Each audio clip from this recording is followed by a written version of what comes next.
إن الحمد لله نحمده ونستعينه ونستغفره ونستهديه ونعوذ بالله من شرور أنفسنا ومن سيئات أعمالنا.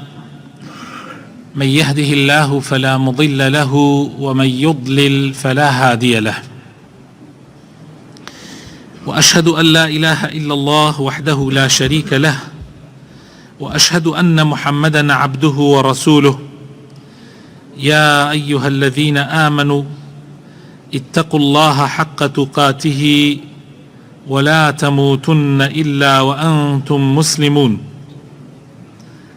أما بعد، فإن أصدق الكلام كتاب الله، وخير الهدي هدي محمد صلى الله عليه وسلم، وشر الأمور محدثاتها، وكل محدثة بدعة، وكل بدعة ضلالة، وكل ضلالة في النار.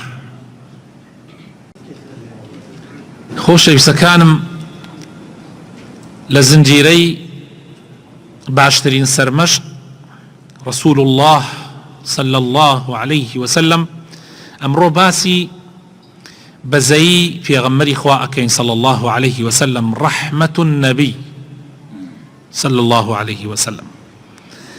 پێغەمبەری خوای تعالی باش وەصفێکە لە سورەتی تەوبە لە ئاەتی 128 ئەفەرمێ: لقد جاءكم رسول من أنفسكم. خوای تعالی پێغەمبەرێکی بۆ ناردن، پێغەمبەرێکتان بۆ هاتووە لە خۆتان، لە خودی خۆتان. عزيز عليه ما عنتم، زۆر لە لای قورسە، هەر ناڕەحەتیە کە دێتە سەرتانە لای ئەو زۆر قورسە، زۆر لەسەری گرانە کاتێ ببینێ ئێوە بارتان قورسە. حريص عليكم، زۆر سوورە لەسەر بەختەوەریتان. بالمؤمنين الرؤوف الرحيم، بەرامبەر بە ئیمانداران ئەو پێغەمبەرە زۆر بەسۆزە، زۆر بەبەزەیە. هەروەها خوای تعالی وەصفێکە لە قورئانە لە سورەتی ئەنبیا بە وەصفێک کە ئیتر هیچی تر هەڵناگرێ کە ئەفەرمێ: وما أرسلناك إلا رحمة للعالمين. ئێمە تۆمان نەناردووە ئەی محەممەد صلى الله عليه وسلم ئیلا بۆ ئەوەی ببی بە ڕەحمەت و بەزەیی بۆ هەموو جیهانیان. براینە جیهانیان کافر و مسلمانی شەگرێتەوە، جیهانیان هەموو مرۆڤایەتی و غەیرە مرۆڤایەتیش ئەگرێتەوە، لە ژیانی ئاژەڵان حتا تەنانەت داروبەردەکانیش. لە حەدیثە هاتووە پێغەمبەری خوا صلی الله عليه وسلم ڕووی ئەکردە مسلمانان و ئەیفەرموو: یا ئەیها الناس، ڕووی ئەکردە خەڵق بەعام، إنما أنا رحمة مهداة، من بەزەییەکی خوای پەروەردگارم بە دیاری خوا ناردوومێتی بۆ ئێوەی مرۆڤایەتی.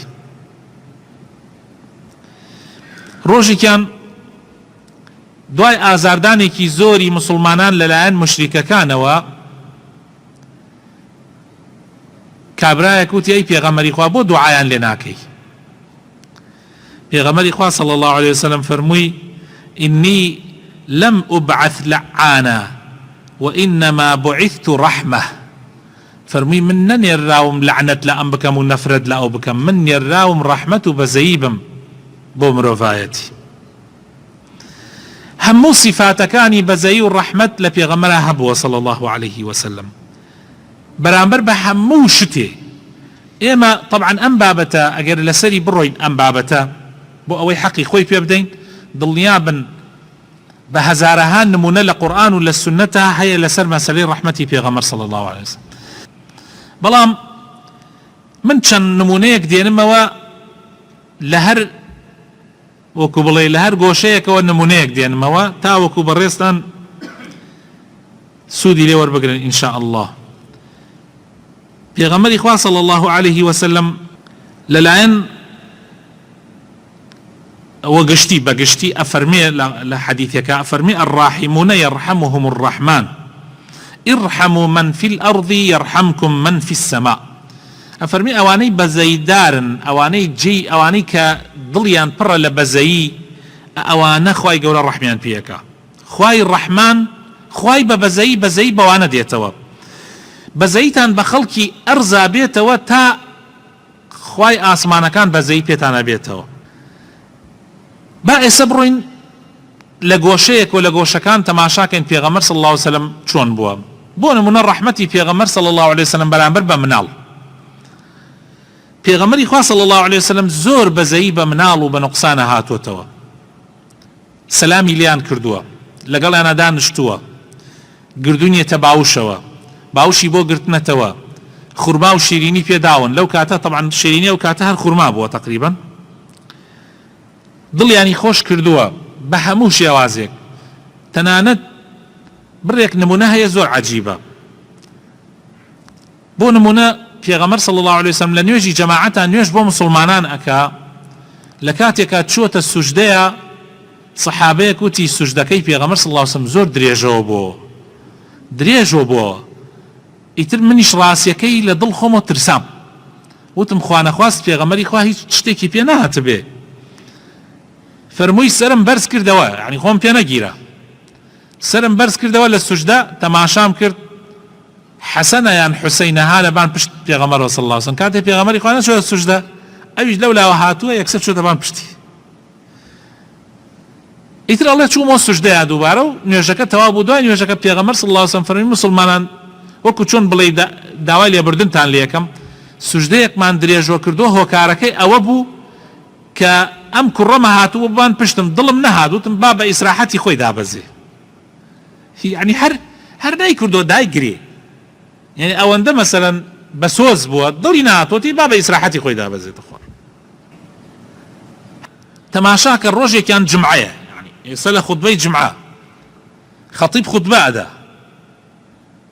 یەکێک لە کوڕەکانی فاتیمە حەسەن یان حوسەین دێتە ناو مزگەوتەوە و مەشهورەکە حەسەنە، دێتە ناو مزگەوتەوە مناڵە تۆزێ ڕاکا و ئەڕمێ. پێغەمبەری خوا صلی الله علیه وسلم کە ئەبینێ ئەو ڕاکا و ئەکەوێ لە مینبەرەکە دابەزێ، یعنی وتارەکە ئەبڕێ، وتاری جمعەکە ئەبڕێ. پێغەمبەر صلی الله علیه وسلم ئەیگرێتە باوشەوە ئەیباتە بان مینبەرەکە، ئەم جا دەموچاوی ئەسڕێ و ئەوانە غێر کەوتووە، ئەوانە دەموچاوی ئەسڕێ و ئەفەرمێ ئەم کوڕەی منە سەییدە. لەوێ خەڵک قسە بە مناڵەکەیەکە وان نییە، عادەت وایە ئەلەو حاڵەتە ئێمە تووڕە ئەبین زلەی لێ دەین دەریەکەیە دەرەوە، بەڵام پێغەمبەر صلی الله علیه وسلم لە جاتی ئەمە ئەیگرێتە باوش ئەڵێ ئەم کوڕەی منە سەییدە، یعنی گەورەیە. و لەوانەیە خوای تەعالی بیکاتە سەبەب ئەوەی دوو تائیفە لە مسلمانان بجەنگن لەگەڵ یەکە ئەم ئیسلاحی بەینیان بکە. سبحان الله، حەسەن بووە مایە ئەوەی یەک فیتنەیەکی گەورە لە بینی مسلمانانە ئاگری فیتنەیەکی گەورە کوژایەوە. بالفعل حەدیثەکەی پێغەمبەر صلی الله علیه وسلم حەسەن سەییدە، ئەبێ ئەدەب بدرێ مناڵ و نەسیحەت بکرێ، بەڵام نەک چاوترسێن بکرێ.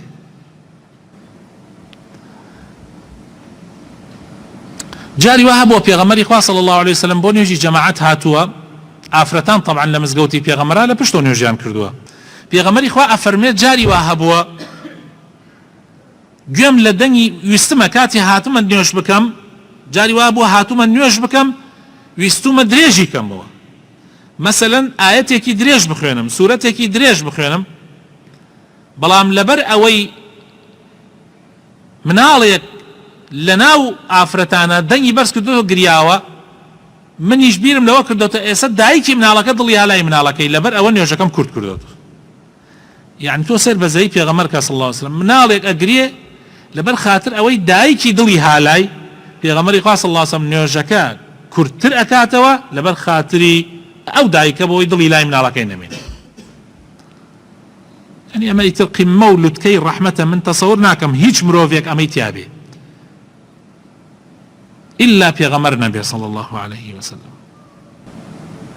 کچێک لە کچەکانی پێغەمبەر صلی الله عليه وسلم زەینەب مناڵێکی ئەبێ، مناڵەکەی نەخۆشەکەوێ، پێغەمبەری خوای صلی الله عليه وسلم ئەو کاتە زۆر مەشغوڵە لەگەڵ ئەسحابەکانیاو زۆر سەرقاڵە. ئوسامە ئەفەرمێ زەینەب پێی وتم بڕۆ پێغەمبەری خوا ئاگادار کەرەوە بڵێ مناڵەکەم حاڵی زۆر خراپە، خەریکە ئەمرێ. پێغەمبەری خوای صلی الله عليه وسلم کە ئوسامە هات پێی فەرموو بڕۆ پێی بڵێ زۆر مەشغوڵم، یعنی سەلامی لێ بکە و پێی بڵێ ئین لله ما أخذ وله ما أعطى وكل شيء عنده بأجل مسمى فلتصبر ولتحتسب. بڵێ ئەوەی خوا بیدا خوا ئەیدا و ئەوەشی بیباتەوە بەخوا ئەیباتەوە و هەمووی مڵکی خۆیەتی و هەموو شتێکیش لای خوای تەعالا بە ماوە و ئەجەلی دیاری کراوە، هەمووی بە ئەجەلی دیاری کراوە بە ئارام بگرێ و چاوەڕوانی پاداشتی خوا بێ. بەڵام ئوسامە ئەڵێ کە ڕۆیشتمەوە بۆ لای ئەمەم پێودوتی وەڵڵا بڕۆ بڵێ سوێنی خواردووە ئەبێ هەریسە بێ. ئەڵێ کاتێ هاتمەوە وتم ئەی پێغەمبەری خوا زەینەب سوێنە خوا، ئەڵێ بێ ئێستا بێ. پێغەمبەری خوا صلی الله علیه وسلم بە ئەصحابەکانی فەرمی بەخوا فایدە ناکا، ئیتر ئەبێ بابەتەکەمان کۆتایی پێ بێنین و لەگەڵ چەند ئەصحابەیەکە سعدی کوڕی عوبادە و معاذی کوڕی جەبەل و ئوبەی کوڕی کەعب پێغەمبەری خوا صلی الله علیه وسلم چون بۆ ماڵی زەینەب تەماشای کرد بالفعل حاڵی مناڵەکە زۆر خراپە. پێغەمبەری خوا گردێ بە هەوشەوە ئەو مناڵە گیانێدا لە حاڵەت گیاندانا بوو. پێغەمبەری خوا صلی الله علیه وسلم فەرمێز بە چاوەکانی هاتە خوارەوە. یەکسەرێکە لە ئەصحابەکان سعد فەرمووی ئەی پێغەمبەری خوا ئەمە چییە؟ یعنی تۆش ئەگریت؟ پێغەمبەری خوا صلی الله علیه وسلم فەرمووی هذه رحمة جعلها الله في قلوب عباده وإنما يرحم الله من عباده الرحماء.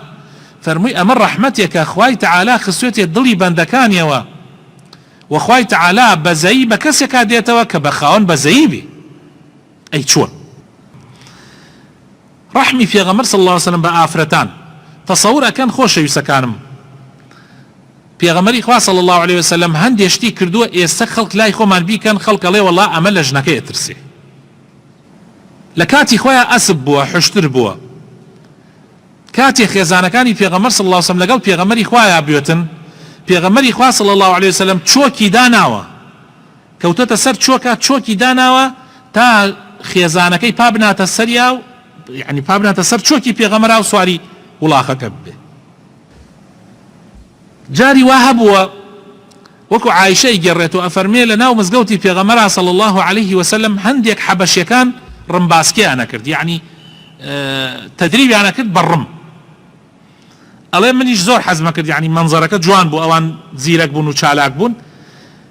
دەرگای ماڵی عائیشە لە ناو مزگەوتا بووە ئاوا، ئەفەرمێ وتم ئەی پێغەمبەری خوا حەزەکەم تەماشایان کەم.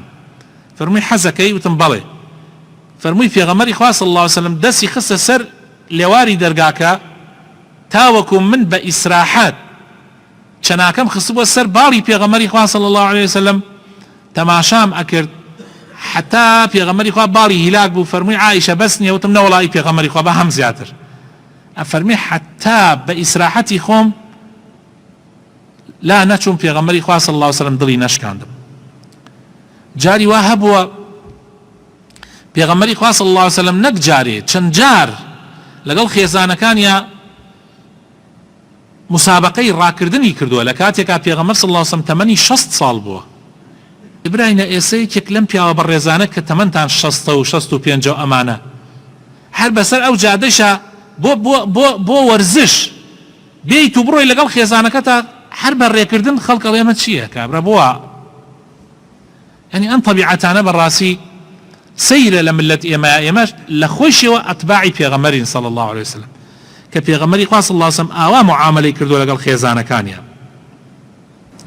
ڕۆژێکیان ئەبوو بەکر دێ بۆ ماڵی عایشە، عایشە کچێتی بۆ ماڵی پێغەمبەر صلی الله علیه وسلم دێ بۆ ئەوێ، هەر دێتە حەوشەوە تەماشاکە عایشە دەنگی بەرز کردوتەوە، یعنی وەکو بڵێ دەنگی بەرزە بەسەر پێغەمبەر صلی الله علیه وسلم. ئیتر ئەبوو بەکر بەبێیەک و دوو بەبێ ئەوەی پرسیارکە پەلامارێدا و بەزلە بەرە بێ لێی ئەڵێ تۆ دەنگ بەسەر پێغەمبەرا بەرزەکەیتەوە. پێغەمبەری خوا صلی الله علیه وسلم دەستێداتە بەردەمی دەسی و نایەڵێ. تر ئەبوو بەکر بە تووڕەی دەرەچێ لە ماڵ پێغەمبەر صلی الله علیه وسلم دەرەچێ. دوای پێغەمبەر صلی الله علیه وسلم فەرمێ باش نەجاتمدا، یعنی بە عایشە فەرمێ. ئەڵێ دوای دوو سێ ڕۆژ طبعا ئەمان بینیان باشە بێ، یعنی ئەمە لە ماڵ پێغەمبەر صلی الله علیه وسلم کێشانە بووە. دوای ئەوە پێغەمبەری خوا و عایشە بینیان چاکە بێ. ڕۆژێکی تر ئەبوو بەکر دێ بۆ تەماشاکە بینیان زۆر خۆشەوە ئەوانە. ئەڵێ کاکە نامکەنە شەریک لە ئاشتیتانە وەکو چۆن کردمتانە شەریک لە شەڕەکەتانە. ئێوە لە شەڕەکەیان منتان کردە شەریک و من وەکو بڵێ تاوانبار بووم. ئەی لە ئاشتەکەی نامکەنە شەریک. ئەوانی شوتیان پێغەمبەری خوا صلی الله علیه وسلم فەرمووی قەد فعلنا و تۆمان کرد بە شەریکی خۆمان، تۆمان کرد بە شەریکی خۆمان. يعني پێغەمبەری خوا صلی الله عليه وسلم زۆر بەبەزەیی بۆ بەرامبەر بە ئافرەتان بەرامبەر بە لاواز و پەککەوتوەکان لە حەدیثی پێغەمبەر هاتووە صلی الله عليه وسلم نصیحەتی زۆر لە ئەصحابەکانی کردو ئەوانەی کە خزمەتکاریان بووە ئەوانەی کە کۆیلەیان بووە پێغەمبەری خوا صلی الله عليه وسلم فەرمووی ئامان ئاگادار بن ئەمانە براتانن ڕاستە ئێستا ئەوان کەم دەستن و خزمەتکاری تۆن بەس ئەمانە براتانن لە ژێر دەستانە هەر کەسێ خوای تەعالا برایەکی یان خوشکێکی خستە ژێر دەستی با لەو نانەی پێ بدا کە خۆی لێیەخوا ئاخر جاران لە پێش ئیسلامە کابرا ئەگەر خزمەتکارێکی بوایە عەبدێکی بوایە لە خواردنی خۆی پێ نادا خۆی خواردنێکی باشیە خوارد و خواردنێکی خراپ پێدا بەم بەڵام پێغەمبەر صلی الله عليه وسلم فەرمێ لەو خواردنەی پێ بدە کە خۆت ئەی خۆی لەو جلو بەرگە بکە بەری کە خۆت ئەیکەیتە بەری وەقەت بارێک مەخەرە سەرشانی کە توانای نەبێ و هەر کاتێکیش بارێکی قورست بەسەرادا کارێکی قورست پێسپارد خۆتیش ببە بە یارمەتی دەری ئەمەیە یعنی ڕەحمەت بەرامبەر بە خزمەتکار بەرامبەر بە کۆیلە بەرامبەر بەو خەڵکانەی کە کرێکارێکە و دێ ئیشت بووەکە بەڕاستی بێت تۆ بە بەزەیی بی ئەبێ بە بەڕەحم بی نابێ بێ ڕەحم بی بەرامبەری لە حەدیثێکی ترا پێغەمبەر صلی الله عليه وسلم لەناو سەحابەکانی دانیشت و فەرمووی ئەگەر خزمەتکارێکتان خواردنێکی بۆتان هێنا یەکسەر داینن بڵێ دانشە لەگەڵ ما بیخۆ ئاخر ئەو دووکەڵەکەی ئەچێتە سەریاو ئەو دروستیەکە و دوای ئەوە تو ئەی خۆی تو ئەو لە خواردنەکە دوورەکەیتەوە بەڕاستی ئەوە جوان نییە لە ئیسلامە فەرق نییە لە بینی خزمەتکار و لە بینی گەورە و لە بینی بچووک و ئەمانە فەرق نییە بەڵکو بانگی کە با لەسەر سفرەکە دانشێ لەگەڵ تا بیخۆ هەیە خەڵکەیە باوەڕ بکەن برا بە ڕێزەکانم خەڵکەیە نایە لێ ژنەکەشی بێتە سەر سفرەکە نانەکەی پێکا چێشتەکەی پێکا و دوای ئەوە ژنەکەی ئەبێت لەسەر ئەو سفرە نان نەخواکە و نانەخوا یا مناڵێک لە مناڵەکانی سبحان الله لە حەدیثی ترا پێغەمبەر صلی الله عليه وسلم فەرمێ من و ئەو کەسەی کە بەزەیی بە یەتیم هادێتەوە یارمەتی ئەدا و هاوکاری ئەدا و کەفالەتێکە لە بەهەشتە ئاوا بەیەکەوەین پەنجەی ئەم پەنجە ئەو پەنجەی خستە قەیەک پێغەمبەر صلی الله عليه وسلم فەرمووی لە بەهەشتە من و کافلی یەتیم بەیەکەوەین ئاوا ئەو کەسەی بێ باوک بێتەوە بەزەیت پیا بێتەوە ئاوا بەیەکەوەین لە ناو بەهەشتە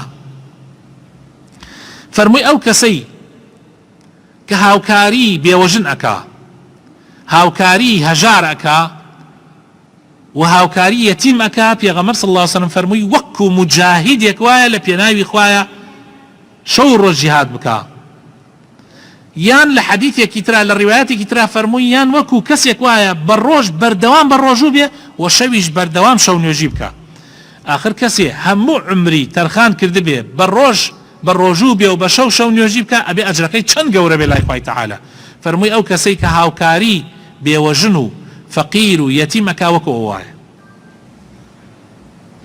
ڕۆژێکیان ئەسحابەکان چوون بۆ غەزا دەستکەوتێکی باشیان دەستکەوت بوو پێغەمبەری خوا صلی الله عليه وسلم خەڵکەکەی بان کرد و تەوزیعێ کرد بەسەریانە هەندێک لەوانەی لەگەڵ سوپاکە چوو بوون یعنی فەقیر و هەژار بوون هەر بۆ یارمەتیدان چوو بوون خواردنێ دروستکەن شتێ بکەن لە شەڕا بەشداریان ناکرد توانای شەڕیان نەبوو پێغەمبەری خوا صلی الله عليه وسلم بەشیانی بۆ دیاری کرد سەحابەیە وتی پێغەمبەری خوا ئاخر ئەوان شەڕیان نەکردە یعنی وەکو چۆن بڵێ بۆ وەک ئێمە بوون ئەوانیش پێغەمبەری خوا صلی الله عليه وسلم فەرمووی ئەی نازانن خوای تەعالا بەهۆی ئەم فەقیر و هەژارانەوە ئێوەش سەرەخا ئەی نازانن سەرکەوتنی ئێوە بەهۆی ئەم فەقیر و هەژارانەوەیە بۆیە بەشیان هەیە ئەوانیش وەکو ئێوە سەحابەیەکە فەرمێ ڕۆژێکیان عەبدێک و کۆیلەیەکم غەڵەتێکی کرد منیش وە قەمچیەک لێمەدا ئەڵێ خراو لێمەدا ئەڵێ لە پشتۆ یەکێک بانگی کردم وتی ئەبا مەسعود بزانە ئەبا مەسعود ئەڵێ لە تووڕەیە هەر لام نەکردو دووبارەی کردەوە ئەڵێ تەماشام کرد پێغەمبەری خوایە صلی الله عليه وسلم ئەڵێ ئەم من پەشیمانەوە بوومەوە ئەڵێ لە شەرما قەمچەکە دەستم کەوتە خوارەوە فەرمووی بزانە ئەبا مەسعود بزانە خوا لەوە بەتانە تواناترە کە تۆ توانات هەیە بەسەر ئەوە یعنی خوایش توانای هەیە بەسەر تۆیە تۆ ئاوا زەلیل بکاوەکو چۆن ئەدەی لەو عەبدە ئەڵێ لەو ڕۆژە بەدواوە سوێنم خوارد وتم حەتا ماوە نابێ بەم لە کەس ناملێ بەم لە عەبدێک یا بدەم لە مناڵێک یا بەم لە ژنێک وعدم دا بەخوای تەعالا تەواوی تر.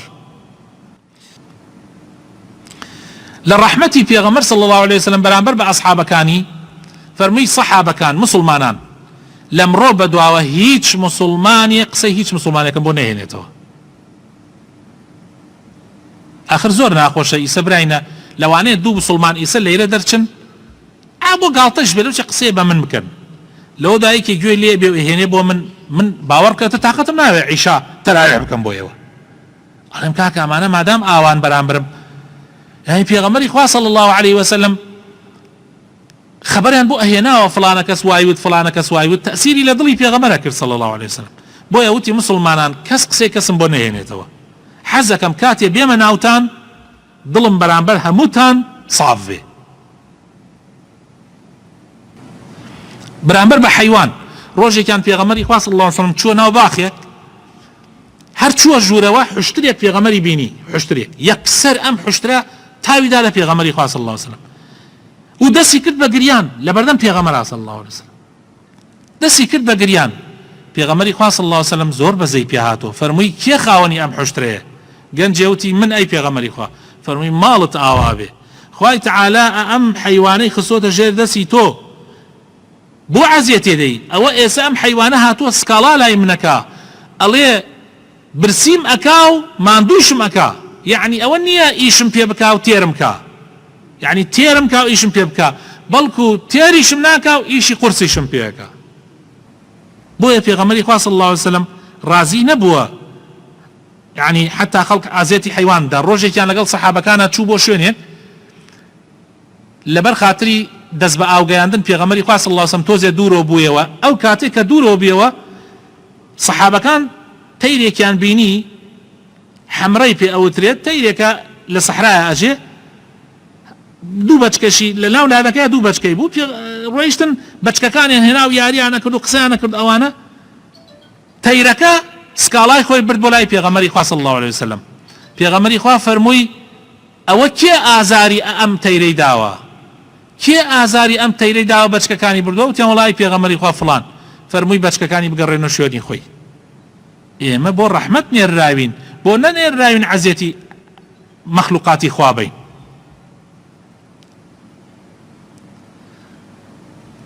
ڕۆژێکیان کۆمەڵێ سەحابەیان سەحابەیەک ئاگری بەردا لە شارە مێروچێ لە شارە بێرولێک پێغەمبەری خوا صلی الله عليه وسلم زۆر تووڕە بوو فەرمووی ئەمە کێ وای کردووە نابێ کەس عەزاب بدرێ بە یعنی کەس عەزابی هیچ مەخلوقێک هیچ ئینسانێک هیچ حەیوانێ با بە ئاگر ئیلا پەروەردگاری ئاگر نەبێ یعنی ئیلا خوا نەبێ خوا بۆی هەیە عەزابی مەخلوقاتەکانی بدا بە ئاگر جگە لە خوا کەس بۆی نییە چۆن ئەڕۆن ئاگر ئەنەنە شارە مێرولەوە. لەبارەی ئەمەوە یعنی بەڕاستی نمونە زۆرە کۆتاییشی بە نمونەیەک ئەهێنین بەرامبەر بە گوناحباران یعنی پێغەمبەری خوا صلی الله عليه وسلم چەند بە بەزەیی بۆ بەرامبەر بە گوناحکاران یعنی خەڵک کە گوناحی کردو لای پێغەمبەری خوا صلی الله عليه وسلم پێغەمبەری خوا قینی لە هەڵ نەگردووە زەلام هەبووە گەورەترین گوناحی کردو هاتووەتە لای پێغەمبەری خوا صلی الله عليه وسلم پێغەمبەری خوا بە ئەو پەڕی سێنگ فراوانیەوە تەعاملی لەگەڵا کردووە. سەحابەیەک هات ڕۆژێکیان وتی ئەی پێغەمبەری خوا من گوناحێکم کردووە حەدی خوام لەسەر جێبەجێکە پێغەمبەری خوا صلی الله عليه وسلم جوابی نەداوە نوێژیان کردوای نوێژەکە کابرا هەم لە ناو خەڵکەکە وتی ئەی پێغەمبەری خوا گوناحێکم کردووە حەدی خوام لەسەر جێبەجێکە فەرمووی لە نوێژەکە لەگەڵمانە جەماعەتت کرد فەرمووی بەڵێ فەرمووی داوە کەفارەتی گوناحەکەتەوە بڕۆ خوا حافیز ئیتر پرسیاری نەکرد چی گوناحێکت کردو یانت کردو. سەحابەیەکی تر ڕۆژێکیان هات وتی ئەی پێغەمبەری خوا تیا چووم فەرمووی بۆ فەرمووی وەڵڵاهی ڕەمەزان بوو فەرمووی وەڵڵاهی لەم ڕۆژی ڕەمەزانە خۆم پێ نەگیراو لەگەڵ خێزانەکەما جیماعم کرد. پێغەمبەری خوا صلی الله عليه وسلم فەرمووی بەندەیەکت هەیە ڕزگاری بکەین وتی نە وەڵای پێغەمبەری خوا هیچ کۆیلەیەکم نییە لە گەردنی خۆم زیاتر هیچ شتێکترم نییە عەر خاوەن گەردن خۆمم. پێغەمبەری خوا صلی الله عليه وسلم فەرمووی ئەتوانی دوو مانگ ڕۆژوو بگری بەسەر یەکە فەرمووی ئەی پێغەمبەری خوا منەوە تا ڕۆژووی ڕەمەزانم بەم حاڵە هین کرد یعنی حاڵەوە کە چۆن بڵێ نەمتوانین ڕۆژووی ڕەمەزان بۆمە سەر ئەتوانم دوو مانگ ڕۆژوو بگرم بەسەر یەکە ناتوانم.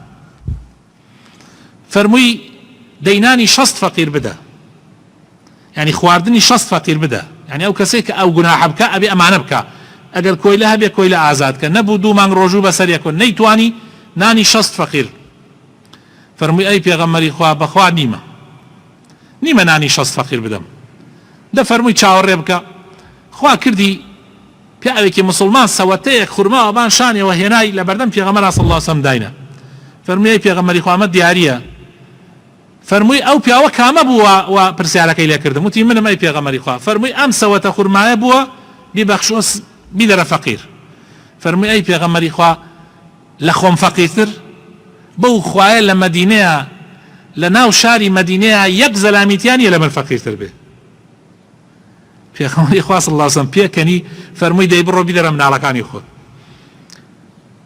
یعنی کابرا گوناحەکەی کردووە کەفارەتەکەشی ئەوەیە کە خورماکە بۆ تۆ بیداتە مناڵەکانی خۆی سەی ڕەحمی پێغەمبەر کە صلی الله عليه وسلم سەر بەزەی پێغەمبەری خوا بکە صلی الله عليه وسلم سەیری ئێمەی ئومەتی پێغەمبەریش کە چەند ئەمڕۆ بەزەیمان کەمەوە بۆتەوە إلا ما شاء الله يا ربي خويا بخاتنا وجوانكاني خذ رحمان في بكي هداية من دي نور إيمان بخيت الله من عفو من بكي خويا لبلا مصيبة بدور من بقري يا ربي خويا بخاتنا وجوانكاني خذ رحمي خذ بخيت الله من وبران برب مخلوقات كانت يا ربي خويا لو نبين كالرجي قيامتها لجر رحمتي توي أبين يا رب العالمين خويا رحمان بيكيتو بزيد بما ناديتوا يا ربي بشون كوتوي راستقيني بيغمري خوا حساب من بكا يا ربي خويا شفاينا خوشكان من بدا يا ربي رحم بمردوكان من بكا يا ربي بزيد ببيا وبيرو بتمنكان من ناديتوا هدايتي جنجكان من بدا يا رب العالمين آمين آمين سبحان ربك رب العزة عما يصفون وسلام على المرسلين والحمد لله رب العالمين.